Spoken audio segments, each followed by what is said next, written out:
বন্ধুরা, আজকে মোহিনী একাদশী ব্রত আর আমি তোমাদেরকে একাদশী ব্রত মাহাত্ম্য কথা পাঠ করে শোনাবো। তোমরা শ্রবণ করো। মোহিনী একাদশী। কর্মপুরাণে বৈশাখ শুক্লপক্ষের মোহিনী একাদশীর ব্রত মাহাত্ম্য বর্ণনা করা হয়েছে। মহারাজ যুধিষ্ঠির বললেন, হে জনার্দন, বৈশাখ শুক্লপক্ষিয়া একাদশীর নাম কি, কি ফল, কি বিধি, এ সকল কথা আমার নিকট বর্ণনা করুন।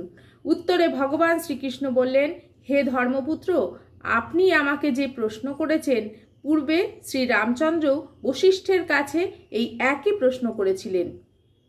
তিনি জিজ্ঞাসা করেছিলেন, হে মুনিবর, আমি জনক নন্দিনী সীতার বিরহজনিত কারণে বহু দুঃখ পাচ্ছি, তাই একটি উত্তম ব্রতের কথা আমাকে বলুন, যার দ্বারা সর্ব পাপ ক্ষয় হয় এবং সর্ব দুঃখ বিনষ্ট হয়।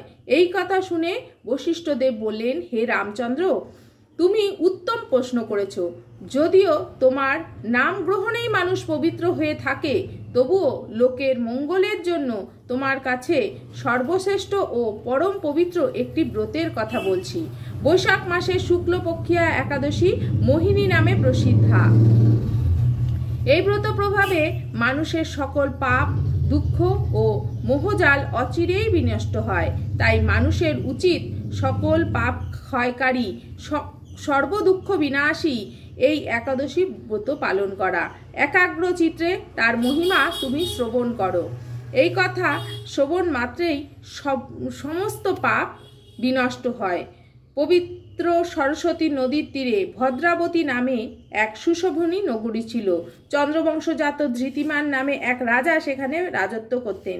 সেই নগরীতেই ধনপাল নামে এক বৈশ্য বাস করতেন। তিনি ছিলেন পুণ্যকর্ম ও সমৃদ্ধশালী ব্যক্তি। তিনি নলকূপ, জলাশয়, উদ্যান, মাঠ ও গৃহ নির্মাণ করে দিতেন। তিনি ছিলেন বিষ্ণু ভক্তি পরায়ণ ও শান্ত প্রকৃতির মানুষ।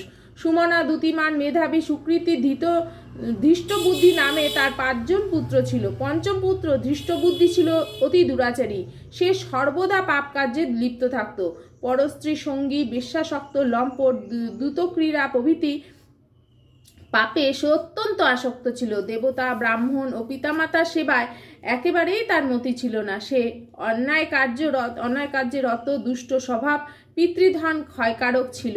সব সময় সে অভক্ষ ভক্ষণ, সুরা পানে মত্ত থাকত।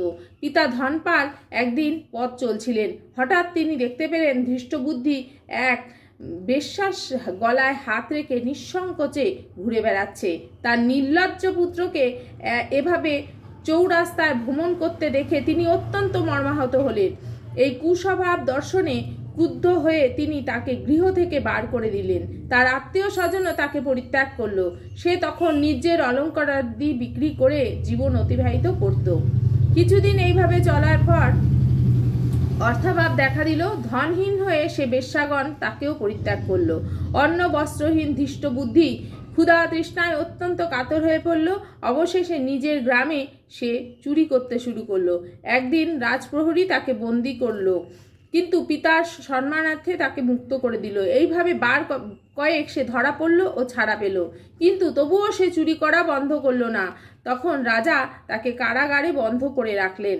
বিচারে তার কষাঘাতে দণ্ড ভোগ করলো। কারা ভোগের পর অন্যান্য উপায় ধৃষ্টবুদ্ধি বনে প্রবেশ করলো। সেখানে সে পশু পাখি বধ করে তাদের মাংস ভক্ষণ করত। অতি দুঃখে পাপময় জীবন যাপন করতে লাগলো। এইভাবে দুষ্কর্মের ফলে কেউ কখনো সুখী হতে পারে না। তাই ধৃষ্টবুদ্ধি দিবারাত্রি দুঃখ শোকে জর্জরিত হয়ে এভাবে অনেক দিন অতিবাহিত করলো। কোনো পুণ্য ফলে সহসা সে কৌণ্ডিন্য ঋষির আশ্রমে উপস্থিত হলো। বৈশাখ মাসে ঋষিবর গঙ্গা স্নান করে আশ্রমের দিকে প্রত্যাবর্তন করছিলেন। শোকাকুল ধৃষ্টবুদ্ধি তার সম্মুখে উপস্থিত হলো। ঘটনাক্রমে ঋষির বস্ত্র হতে এক বিন্দু জল তার গায়ে পড়ল। সেই জলস্পর্শে তার সমস্ত পাপ দূর হলো। হঠাৎ তার শুভবুদ্ধির উদয় হলো। ঋষির সামনে সে কৃতাঞ্জলি পুটে প্রার্থনা করে বলল, হে ঋষি শ্রেষ্ঠ, যে পুণ্য প্রভাবে আমি এই ভীষণ দুঃখ যন্ত্রণা থেকে মুক্তি লাভ করেছি তা কৃপা করে আমাকে বলুন।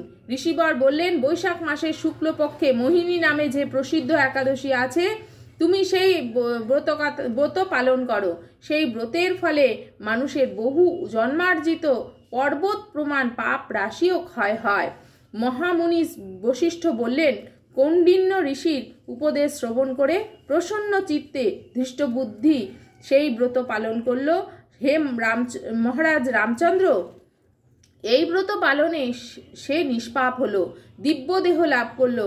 অবশেষে গরুরে আরোহণ করে সকল প্রকার উপদ্রবহীন বৈকুণ্ঠ ধামে গমন করলো। হে রাজন, ত্রিকলোকে মোহিনী ব্রত থেকে আর শ্রেষ্ঠ ব্রত নেই। যজ্ঞ, তীর্থস্থান, দান ইত্যাদি কোনো পুণ্য কর্মই এই ব্রতের সমান নয়। এই ব্রত কথার শ্রবণে সহস্র গোদানের ফল লাভ হয়। হরে কৃষ্ণ। তো আজকে তোমরা শুনলে মোহিনী একাদশী ব্রত মাহাত্ম্য কথা, আর অবশ্যই তোমরা কিন্তু